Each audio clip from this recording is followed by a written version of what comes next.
तो जब एक्सीडेंट या दुर्घटना में मरने वाली आत्माओं की क्या गति होती है, तो इसको अभी हम यहाँ समझते हैं। तो मुख्य धर्म और दर्शन के हिसाब से समझे तो सनातन धर्म या वैदिक दृष्टिकोण कहता है कि दुर्घटना से मृत्यु का आकस्मिक मृत्यु कहा गया है। यह आत्मा की पूर्व जन्म की किसी अधूरी गति या अधूरे कर्म या प्रारब्ध का परिणाम होती है। फिर आता है आत्मा की गति।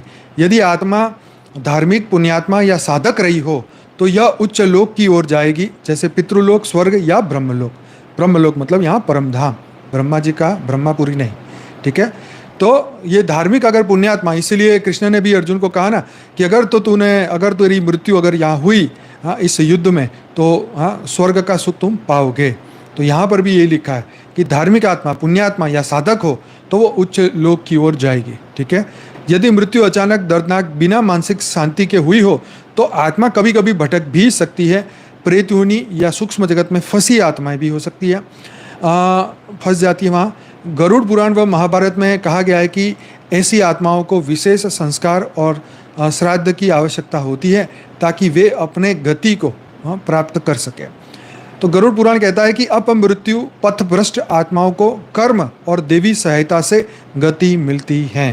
तो सूक्ष्म जगत वाले मदद करते हैं उन आत्माओं को। फिर आता है बौद्धिज्म। तो क्या बोलते हैं वो? तो मृत्यु आकस्मिक हो या स्वाभाविक हो, आत्मा, चित्त अपने कर्म के अनुसार अगले जन्म की ओर बढ़ता है। तो ये तो भाई सनातन की ही है। बुद्ध दर्शन में अंतिम क्षण का चित्त बहुत महत्वपूर्ण है।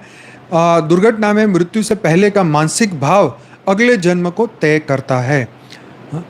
चित्त अंतिम क्षण में जो बीज बोता है वही पुनः जन्म का आधार बनता है। ऑब्वियसली अगर हम उस प्लेन में बैठे और वो प्लेन गिरने वाला हो तो अंत में ज्ञानी तो ज्ञान से सोचेगा कि भाई चलो अगर हमारी मृत्यु भी हुई तो हम अपनी आत्मा के रचयिता परम धाम में पहुंचेंगे, हम अपने क्रिएटर के पास पहुंचेंगे। हमारे जो भी रचयिता हो, शिव, महाशिव, परम महाशिव या बेहद के बाप, जो आपके रचयिता, जिसकी आपने पूरी जिंदगी पूजा की, अर्चना की या जिससे आपने ध्यान लगाया, वही आपको अंत में लेने आता है या वो अपने स्थान में बुलाता है। तो अगर जिन्होंने जिनकी पूजा की, अगर नागों की पूजा की है तो नाग लोक में जगह मिलेगी। अगर तप लोक में कोई गुरु की पूजा की है तो वो तप लोक में ले जाएंगे। विष्णु भगवान की है तो विष्णुपुरी पे जाओगे, राम भगवान की है तो साकेत लोक में जाओगे। आगे बढ़ते, जैन धर्म क्या बोलता है?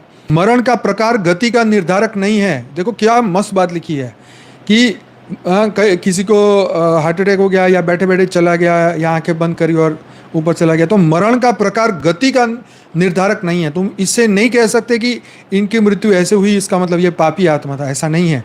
कर्म का भार ही आत्मा की गति तय करता है।